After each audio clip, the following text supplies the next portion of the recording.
Yo guys, what's good, what's happening, and what's going on?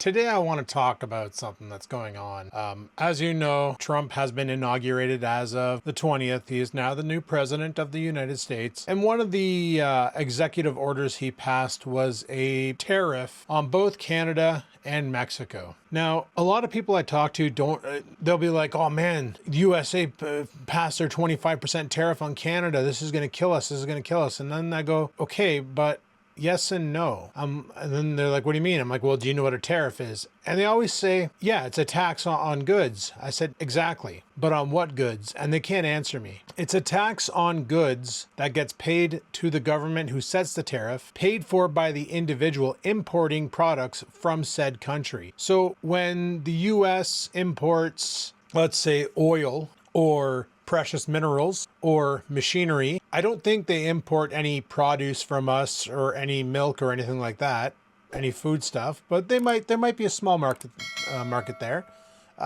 Let's say, I don't know what your fuel companies are like in the US, let's say a refinery plant in the US is importing gallons and gallons and gallons of oil from Alberta, okay? If they were paying $100 a barrel before, that tariff in place means they're going to be paying $125 a barrel now. $100 to the Canadians and $25 to the United States government. Essentially costing them more money for the same product that they were buying before. So who's taking that hit right now? The corporation, right? The refining corporation, the ones that are taking that oil and refining it into either plastics or gasoline or diesel. Basically, the refinery plant is taking that extra $25 hit. Not Canada. We're not taking that hit. US is, or that corporation is. In turn, when it costs more money to do the same job as before, what happens? Well, the price of the products that it produces have to go up because the corporation ain't going to take that hit. They're going to move that down the product line. So now your diesel fuel becomes more expensive.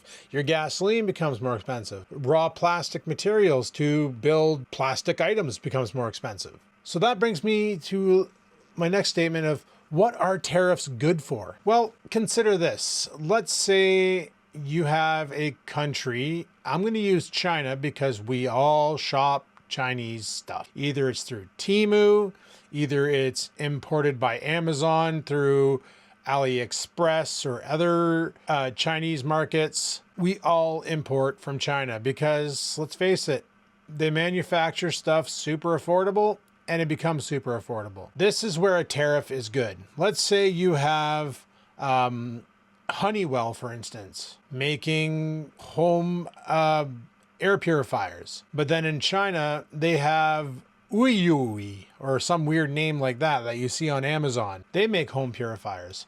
The Honeywell home purifier is $100. The one made in China is $33. Which one are you more likely to buy? You're probably going to penny pinch and buy that $33 one. A tariff put in place on a product will increase the cost of the product to a point where buying local just makes more sense. Buying a locally built, locally sourced item makes more sense. The other places it comes into effect was when John Deere was threatening to move their production out of the US and into Mexico so they can nickel and dime workers. What ends up happening here is Trump threatened them with a tariff, saying if you move out of the USA into Mexico to start producing your tractors there, we will tariff your products. So the moment you go to resell them back to John Deere dealerships in the United States, they have to pay a supreme markup. They're going to have a harder time selling the product now because it's got such a hefty tariff on it that people are going to stop buying John Deere and they're going to start buying other brands because it's more affordable, really putting strain on your company. That's what tariffs are for. Putting tariffs on Canadian goods. If we were providing the US with goods that they didn't need, they probably wouldn't be buying from us. Trump used the term that, I subsidize Canada.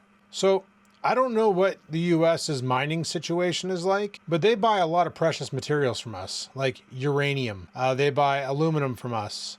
They buy steel from us. They buy soft lumber from us. I'm not sure what the situation is in the US with the natural resources, but if they're buying it from Canada, there has to be a reason. Because if you can acquire the products locally, you don't reach out to other countries to supply you. The only time you would do that is if either A, mining those products in your own area is very dangerous due to conditions. B, you do not have those products in your geographical location. Therefore, you seek trade so you can acquire them. And that's about the only two reasons why you would do a trade. If you think about it, why else would you trade? Because you feel bad for a country because they're not as economically stable as you? No.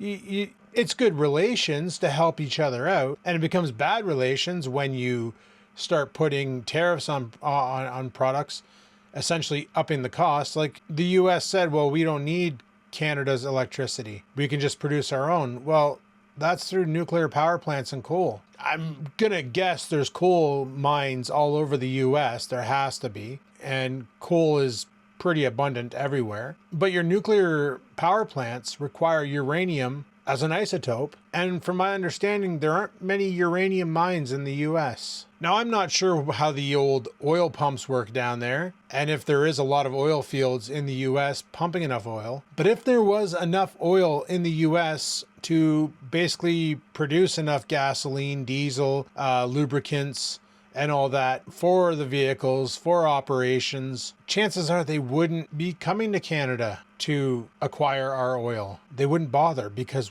why would you buy something if you don't need it? There's no point. Now, the other thing that kind of bothers me is rather than Canada working with the US to try and come to a resolution, and literally all Trump wants done is close the Canadian-US border, like not close it, but secure it so that anything crossing the border is scanned and we know what's going in and out, and that people aren't jumping the border from Canada to the US and illegally migrating into the US. So we just need more security at the border. And Trump said he'll do away with the tariffs. What they're planning on doing now is cutting off supply to the US. Now, that's not exactly a smart move. And the reason why I say that is like right now, Canada and Mexico are the two major importers into the US. Those are the two that a lot of companies buy from for products. The US right now will import $402 billion a year in machinery. $402 billion, and only 26% of the machinery sold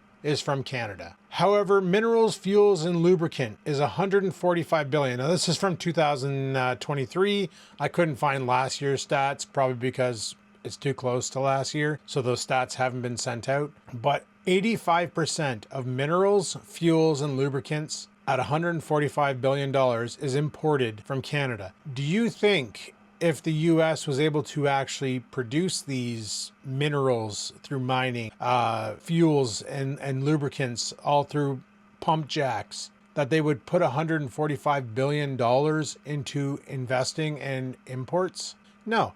Now, keep in mind, this is without tariffs, these prices. The moment these tariffs come into play, now they're paying $145 billion to Canada for those products. Well, Canada and Mexico. But on top of that, there's an extra 25% surcharge of like, we're looking at an easy $35 billion extra going to the government that these corporations have to pay for when they're importing these goods from Canada and Mexico. That cost ain't going to fall on the corporation. It's going to fall on the consumer. The ones driving the transports, the ones buying the products to put in stores, therefore causing them to have to up the price because they got to pay their transport drivers to deliver the goods. Transport drivers got to buy diesel. Manufactured goods, it just says vehicles, electronics, etc. Apparently 61% of $85 billion worth of electronic goods that come out of Canada go into the US. Miscellaneous manufactured, I'm not sure, it just says like less standardized products like furniture and toys. We're only on 30%. Apparently 70% of 70 billion comes out of Mexico. Food and live animals. I guess we do provide 51% of the live animals in food. Mexico at 49. I figured Mexico would be a little bit higher because they got a lot of fruit farms in that. But the US must have that as well. At only 68 billion, mind you. Like other commodities, they have it at 48 billion. Chemicals at 45 billion. Crude materials at 16 billion. That's excluding fuels. And then beverages and tobacco, well, we're 12%, and the majority of that 13 billion comes from Mexico. All these prices will go up. Now, as a Canadian, I can tell you one thing for sure. When the Canadian government implemented the carbon tax, everything went up. The cost of fuel at the pump, the cost of groceries in the stores, the cost of just general items that you need to survive, like electricity, natural gas, all that stuff went up. A tariff will do the same in the US. Now, Canada was talking about imposing tariffs on the US, like on the orange juice, meaning, and that's a major market apparently in Florida, is the orange juice. If they do that, that's going to make people go, okay, we need to buy more local. And I believe they did do it. No, it was a ban on the US milk market because our Health Canada detected problems with one of the milks. It was the milk called Fairlife, bottled by Coca-Cola. Oh, I was not aware of this. It was banned. It's back now. And now it's made by a local team in Peterborough, Ontario with Canadian milk. They changed the product. Okay, because there was a ban put on it because they did detect some problems with it. Mainly elevated erogenous hormones were found in the milk. So they removed it from the market and they brought it back. Now this trade war that we're about to go through, to me it feels like it's because the current administration in the US doesn't like the current barely existing administration in Canada. Canada right now, we're at our all-time weak. We have a government that wants to prorogue. What that means is shut down Parliament, take a vacation until they can figure their shit out. And then in the US, we got a brand new elected president who is gung-ho about getting things fixed right now, that he's throwing executive orders out there like crazy, and we don't have anybody to put up the bat to fight this. Now, he's given us till February 1st to fix the border. That's not going to happen in time. If it does, it's a miracle. If it does, it's a miracle. So these tariffs are going to come into play. Now, how can this hurt Canada financially? Only way it could is if the US have a way to generate enough electricity to maintain all of their states. Currently, Ontario subsidizes the northern states in the US with a lot of electricity from the Niagara Falls Dam. On top of that, all of our green setup that we put down in the southern Ontario area when the wind government was in effect, we were actually producing a major surplus of electricity that we just weren't using. So we started selling it to the US at a super cheap rate. Same with the oil. We subsidize the oil to the US at a super cheap rate. I think that's the other reason why they're buying it, is because buying it at our price is cheaper than it is to set up pump jacks and start pumping oil out of areas in the US where oil reserves are still detected. Once again, I don't know much about the US geographical locations. I don't know much about the natural resources there. I know what we have here in Canada because growing up, that's what we did. We studied our country. Just like in the US, when you guys grew up, you studied your country. Which is why in the US, a lot of people that I talk to ask me if I live in a freaking igloo. So I just tell them, yeah, man. And then depending on the climate, I might drive my moose or my polar bear to work. Anyway, as for these tariffs, personally, I don't think they're being used right. I think they're being used rather irresponsibly, and that's just my opinion. Only way it could hurt Canada, like I said, is if these tariffs cause corporations in the US to do what tariffs are meant for, and that's buy local. But with a lot of the resources that we send to the US, uranium, nickel, lithium, all these things that are needed for pretty much day-to-day production, gold, we send a lot of gold down there. If that stops, does the US have a way to get more? Because keep in mind, apparently China is going to be doing a trade war too because they're upset by the tariffs. A new strategy might need to be done. Right now, we got nobody to strategize with Trump. Which is not a good situation for Canada. So I don't know, guys. Let me know in the comments down below what you think. If these tariffs are a good idea, a bad idea. What situations do you see potentially coming from them? Personally, I think things are going to get a lot more expensive for the US than they will. Because if there's a tariff on oil and they're using oil-produced fuels to operate shipping lines, you ship goods and services. Somebody's got to pay to ship that. And whoever's paying to ship it, whether it be the farms growing the produce or the farms running the slaughterhouses, getting your meat ready for packaging, whether it be the transport logistics lines paying for all the fuel, whoever it is, they're not going to just soak that cost. As they say, poop rolls downhill and a consumer is the one at the bottom. So in the end, Us consumers take the hit. A new tax comes into play that hits a corporation, they just put that tax on their services, on their goods and services, and we take the hit. This is the reason why a McDonald's burger from 2001 used to be like $6, $7. Now that same burger is like $12. It's not due to inflation. It's due to cost of operation. And the cost of operation went up big time over the last few years. Anyway, I'm going to stop talking. I want to know your input. Leave a comment down below. Let me know what you think. And until next time, guys, live it to win it. Peace the frig out.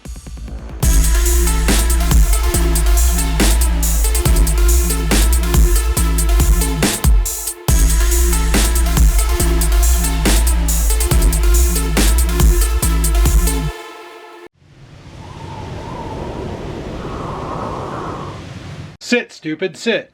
Good dog.